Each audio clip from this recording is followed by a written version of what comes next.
دوستو یہ واقعہ ہے حضور صلی اللہ علیہ وسلم کے نبی بننے سے پہلے لڑکیوں کو کیوں زندہ دفن کیا جاتا تھا۔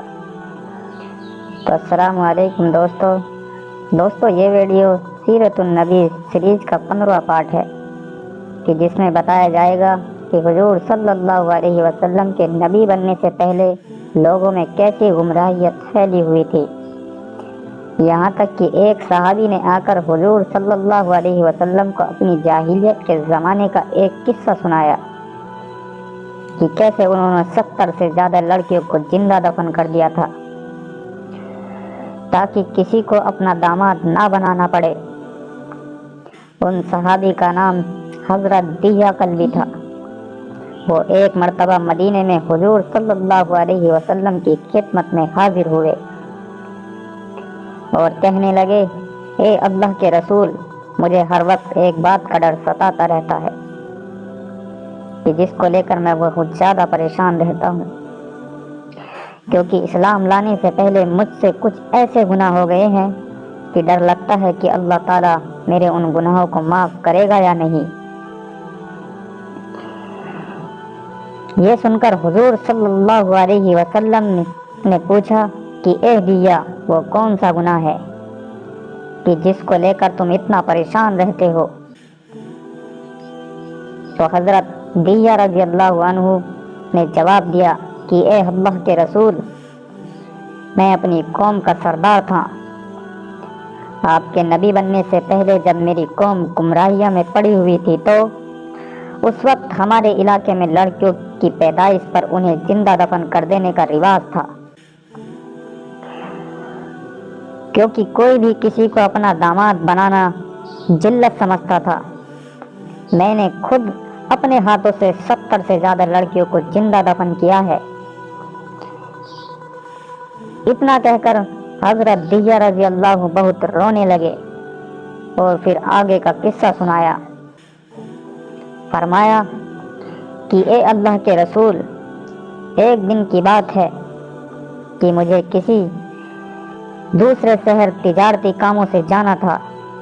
اس وقت میری بیوی حمل سے تھی اور اس کے پیٹ میں میرا بچہ تھا۔ میرا کام ایسا تھا کہ مجھے گھر لوٹتے لوٹتے 7 سال گزر جاتے، اسی لیے جاتے وقت میں نے بیوی سے کہا کہ اگر ہمارے گھر لڑکا پیدا ہو تو اس کی اچھے سے تربیت کرنا اور اسے کسی کمی کا احساس نہ ہونے دینا۔ اگر لڑکی ہو تو پیدا ہوتے ہی اس کو زندہ دفن کر دینا۔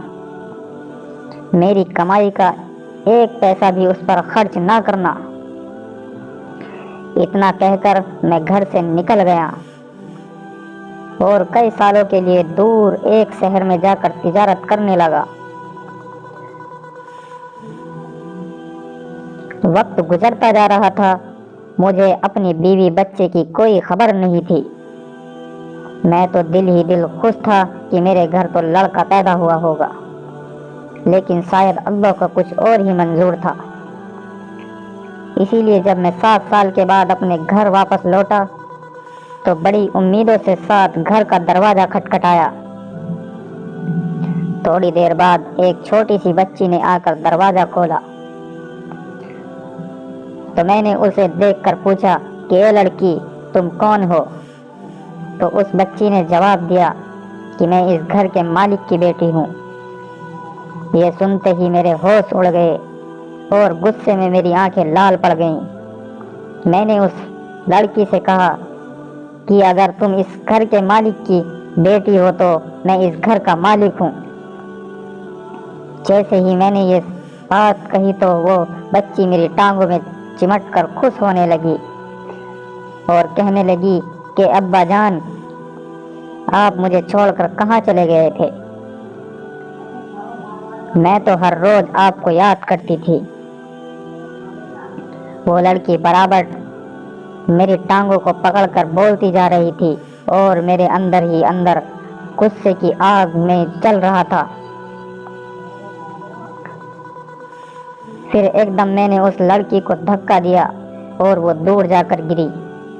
میں غصے میں گھر کے اندر آیا اور بیوی سے پوچھنے لگا کہ آخر یہ بچی کس کی ہے۔ میرا یہ سوال سن کر بیوی رونے لگی تو میں سمجھ گیا۔ بہت دیر بعد بیوی نے روتے ہوئے جواب دیا کہ اے دیا، یہ تمہاری ہی بچی ہے۔ جس وقت تم مجھے حمل میں چھوڑ کر دوسرے شہر چلے گئے تھے تو ہمارے گھر اسی بچی کی پیدائش ہوئی۔ دیکھو نا یہ کتنی پیاری ہے۔ حضرت دیا رضی اللہ عنہ حضور صلی اللہ علیہ وسلم کو یہ قصہ سناتے جا رہے تھے اور روتے جا رہے تھے۔ حضرت دیا نے کہا کہ اے اللہ کے رسول، حقیقت میں میری بچی بہت خوبصورت اور پیاری تھی۔ میرا دل کر رہا تھا کہ میں اسے اپنے سینے سے لگا کر پیار کروں، لیکن اگلے ہی پل خیال آیا کہ اگر میں نے ایسا کیا اور اپنی بچی کو گھر میں ہی رکھ لیا تو قبیلے والے طعنہ دیں گے کہ اے دیا، تم تو ہمارے قبیلے کے سردار ہو اور آج تک تم دوسروں کی لڑکیوں کو دفن کرتے آئے ہو۔ اب جب اپنی لڑکی کا نمبر آیا تو اس میں محبت دکھانے لگے، یہ کیسا انصاف ہے۔ اے اللہ کے رسول، اس وقت فیصلے کے دوراہے پر کھڑا تھا۔ ایک طرف میرے اندر اپنی پیاری سی 6 سال کی بچی کے لیے محبت امڑ رہی تھی، تو دوسری طرف قبیلے والوں کے طعنے کا ڈر تھا۔ اسی لیے آخر میں نے فیصلہ کر ہی لیا کہ میں اپنی اس بچی کو زندہ ہی دفن کر دوں گا۔ جیسا کہ میرے قبیلے کا رواج ہے، پھر میں نے گھر کے ایک کونے سے کدال اٹھائی اور لڑکی کو گود میں لے کر باہر کی طرف جانے لگا تو میری بیوی نے دوڑ کر میرے پیر پکڑ لیے اور روتے ہوئے کہنے لگی، اے دیا، تمہیں اللہ کا واسطہ دیکھتی ہوں، یہ تمہاری ہی تو بچی ہے، اسے مت مارو۔ اے دیا، یہ بہت معصوم ہے، اور جب سے تم اسے چھوڑ کر دور گئے تو یہ ہر رات مجھ سے پوچھا کرتی تھی کہ اے میری امی، میرے ابا کہاں ہیں اور وہ کب آئیں گے۔ ماں تو آخر ماں ہوتی ہے، وہ کیسے برداشت کر سکتی ہے کہ اس کی زندہ بچی کو دفن کر دیا جائے۔ اسی لیے میری بیوی برابر میرا پیر پکڑ کر روتی جا رہی تھی، لیکن میں نے اس کی ایک نہ سنی اور آخر بیوی کو دھکا دے کر گھر سے باہر نکل گیا۔ میری بیٹی گود میں تھی اور دوسرے ہاتھ میں فاوڑا تھا۔ میں تیزی سے قبرستان کی طرف بڑھتا جا رہا تھا۔ اچانک میری بیٹی مجھ سے پوچھنے لگی کہ اے میرے پیارے ابا، کیا آپ مجھے نانی کے گھر لے جا رہے ہیں؟ اے میرے ابا، کیا آپ مجھے کھلونے دلانے لے جا رہے ہیں؟ میری بچی مجھ سے برابر سوال کیے جا رہی تھی اور میں خاموش اس کا کوئی بھی جواب نہیں دے رہا تھا۔ آخر چلتے چلتے میں قبرستان میں پہنچا اور بچی کو ایک جگہ بیٹھا کر پاس ہی گڑھا کھودنے لگا۔ دھوپ بہت تیز تھی، اسی لیے گڑھا کھودتے ہوئے میرے سارے جسم سے پسینہ بہہ رہا تھا۔ میں تھک کر کبھی تھوڑی دیر کے لیے دور کھڑا ہو جاتا اور پھر آ کر گڑھا کھودنے لگتا۔ میری پیاری بچی پاس بیٹھی یہ سب کچھ دیکھ رہی تھی۔ اچانک وہ میرے پاس آئی اور کہنے لگی، اے میرے ابا جان، آپ اتنی تیز دھوپ میں کام کیوں کر رہے ہیں؟ چلو ہم لوگ گھر چلتے ہیں۔ اور پھر وہ بچی اپنے دوپٹے سے میرے چہرے پر لگے پسینے کو پوچھنے لگی اور میرے بالوں سے جو مٹی پڑ رہی تھی اسے وہ اپنے معصوم ہاتھوں سے جھاڑنے لگی۔ میری بچی مجھ سے بار بار کہہ رہی تھی کہ اے میرے ابا جان، آپ ایسی دھوپ میں محنت نہ کرے، مجھے آپ کو پریشان ہوتا دیکھ بالکل نہیں اچھا لگ رہا۔ میری اس معصوم بچی کو نہیں پتا تھا کہ میں ایک سخت دل کا باپ اس کے ساتھ کیا کرنے جا رہا ہوں۔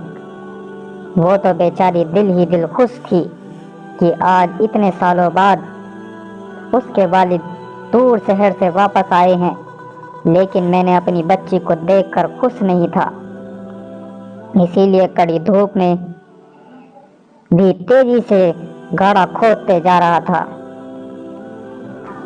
آخر جب میں نے وہ گڈھا پوری طرح کھود لیا تو اپنی بچی کو بہانے سے پاس بلا کر اسے گڈھے میں دھکا دے دیا۔